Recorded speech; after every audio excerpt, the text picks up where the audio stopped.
राधे राधे। कृष्ण ज्ञान ऊर्जा में आप सबका स्वागत है। आप सभी स्वस्थ होंगे ऐसा मैं विष्णु महाराज से कामना करती हूँ। एकादशी के दिन भगवान विष्णु की पूजा की जाती है और उनका आशीर्वाद लिया जाता है। इस व्रत को करने से भक्तों को भूत प्रेत का भय खत्म हो जाता है और मोक्ष की प्राप्ति होती है।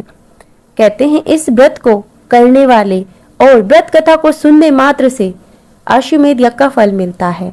तो आइए आज हम इस वीडियो में जानते हैं एकादशी व्रत की महात्म्य की कथा क्या है, उद्यापन में लगने वाली सामग्री और उद्यापन विधि। श्री सूत जी महाराज सौनक 88,000 ऋषियों से बोले कि हे महर्षियों, एक वर्ष के अंदर 12 महीने होते हैं और एक महीने में 2 एकादशियां होती हैं। इस प्रकार एक वर्ष में 24 एकादशी होती हैं। जिस वर्ष लौंद यानी अधिक मास होता है उस वर्ष 2 एकादशियां बढ़ जाती हैं। तो इस तरह कुल 26 एकादशी होती है। जैसे उत्पन्ना मोक्षदा मोक्ष प्रदान करने वाली, सफला सफलता देने वाली, पुत्रदा पुत्र देने वाली, षटतिला जया विजया, आमला पाप मोचनी पापों को नष्ट करने वाली, कामदा व रूथनी, मोहिनी, अपरा, निर्जला, योगिनी, देवशयनी, कामदा, पुत्रदा, अजा, परिवर्तनी, इंद्रा, पापकुंशा, रमा और देवोत्थानयी। लौंद यानी अधिक मास की दोनों एकादशियों का नाम क्रमानुसार पद्मिनी और पद्मा है। ये दोनों एकादशियां यथा नाम और गुण वाली हैं। इन एकादशियों के नाम तथा गुण उनके व्रत की कथा सुनने से मालूम होंगे। जो मनुष्य इन एकादशियों के व्रत को शास्त्र के अनुसार करते हैं उन्हें उसी के अनुसार फल की प्राप्ति होती है। आइए अब जानते हैं एकादशी व्रत की उद्यापन सामग्री।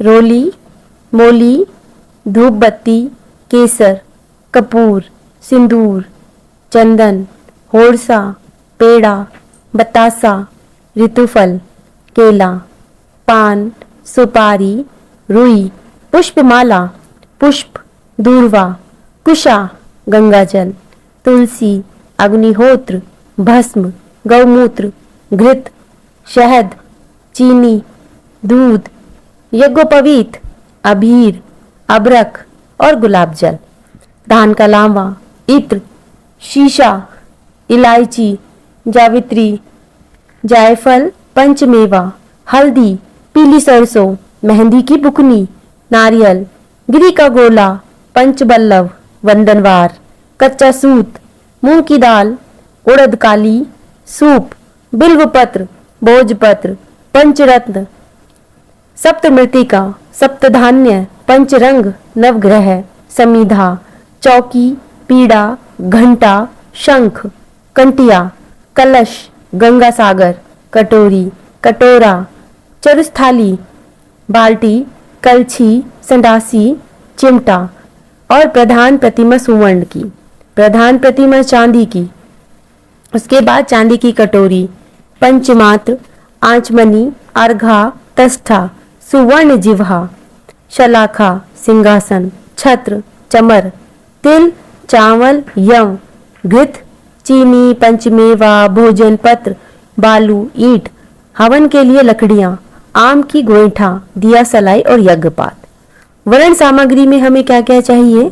धोती, दुपट्टा, अंगोछा, यज्ञोपवीत, पंचपात्र, आचमनी, अर्घा, तष्ठा, लोटा, गिलास, छाता, छड़ी, कंबलासन, कटोरी, गौमुखी, रुद्राक्षमाला, फिर पुष्पमाला, खड़ाऊ, अंगूठी और देवताओं को वस्त्र आदि। शय्या सामग्री के लिए विष्णु भगवान की प्रतिमा, पलंग, तकिया, चादर, दरी, रजाई, पहनने के वस्त्र, छाता, जूता, खड़ाऊ, पुस्तक, आसन, शीश, घंटी, पानदान, छत्रदान, भोजन के बर्तन, चूल्हा, लालटेन, पंखा, अन्न, घृत और आभूषण। आइए अब जानते हैं हमें श्री एकादशी व्रत की उद्यापन विधि को।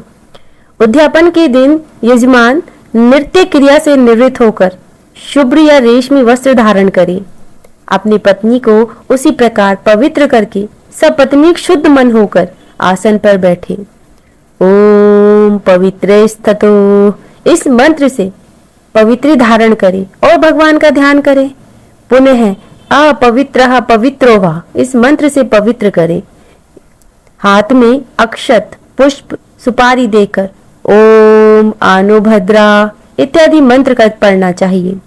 फिर हाथ में दक्षिणा, द्रव्य, अक्षत, सुपारी, जल लेकर संकल्प करना चाहिए। संकल्प करके पृथ्वी, गौरी, गणेश का पूजन, कलश स्थापन, आचार्य वर्ण आदि करके संकल्पित सब क्रियाओं का संपादन करना चाहिए। ततः पूर्व निर्वित सर्वतो भद्र पर ब्रह्मादि देवताओं का आवाहन करना चाहिए। उसके ऊपर ताम्र का कलश स्थापित करना चाहिए। कलश में चावल भरा हुआ हो, उसके ऊपर एक चांदी का पात्र हो। अष्टदल कमल बनाकर प्रधान देवताओं का आवाहन करना चाहिए। सहस्त्र शीर्षा पुरुष इत्यादि मंत्रों से लक्ष्मी सहित विष्णु जी का आवाहन करना चाहिए।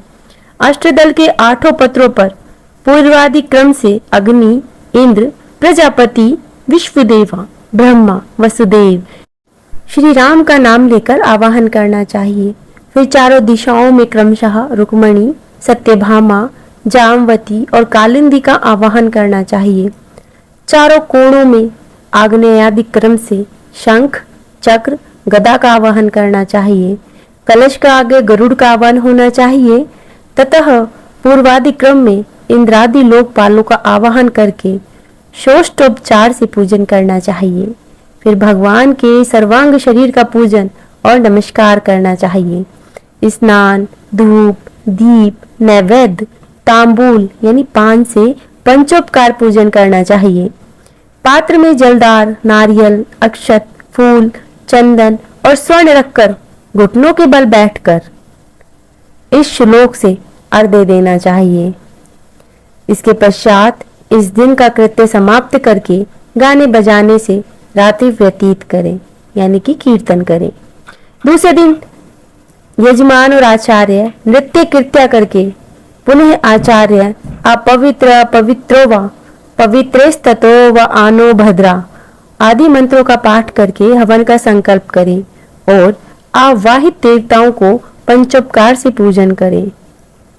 16 मंत्रों से जाप करें, हवन करें। आवश्यकता अनुसार घी और पायस इत्यादि से हवन करना चाहिए। हवन के बाद 3 बार अग्नि की प्रदक्षिणा करनी चाहिए। फिर घुटनों के बल बैठकर पुरुष सूक्त का पाठ करना चाहिए। ततः शेष हव्य व आज्य का हवन करना चाहिए तथा आचार्य शुल्भ प्रहरण करके प्रायश्चित संकल्प करावे और हवन को समाप्त करे। ब्राह्मण को तूर्ण पात्र का दान दे। आचार्य को दक्षिणा के साथ संवत्सवा सालंकारा श्वेत गाय दे। यजमान 12 ब्राह्मणों को केशवादी 12 देवताओं का स्वरूप मानकर उनका पूजन करें। 2 कलश दक्षिणा, धन, मिठाई और वस्त्र से युक्त करके दे। ततः प्रधान पीठ पर कल्पित केशवादी देवताओं को अध्यापन करके आचार्य को दान दे। आचार्य वैदिक तथा मंत्रोक्त जल छिड़के अग्नि की पूजा करे, फिर प्रार्थना करें, विसर्जन करें। ब्राह्मणों को भोजन कराकर दक्षिणा सहित तांबूल दें। स्वयं भी सपरिवार इष्ट मित्रों के साथ भोजन करें। इस प्रकार विधि पूर्वक हमें एकादशी व्रत की उद्यापन करना चाहिए। इससे हमारे व्रत की सिद्धि होती है। हमें एकादशी व्रत का उद्यापन कब करना चाहिए? एकादशी व्रत का उद्यापन विधि अग्रहण कृष्ण पक्ष की एकादशी को ही करना चाहिए। माघ में अथवा भीम तिथि को भी उद्यापन कर सकते हैं। दशमी के दिन एक समय भोजन करें और एकादशी को पवित्र होकर ही उद्यापन विधि को प्रारंभ करें।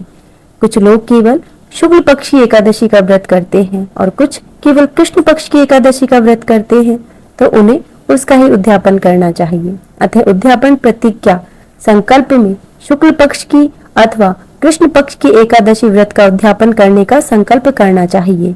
और यदि दोनों ही पक्ष की एकादशियों को करते हैं तो दोनों ही पक्ष की एकादशियों के व्रत का संकल्प लिया जाना चाहिए। एकादशी व्रत की उद्यापन विधि के अवसर पर यदि संभव हो तो पीठ पूजन के बाद हवन से पहले एक बार एकादशी महात्म्य को अवश्य सुन लेना चाहिए। ओम नमो भगवते वासुदेवाय नमः।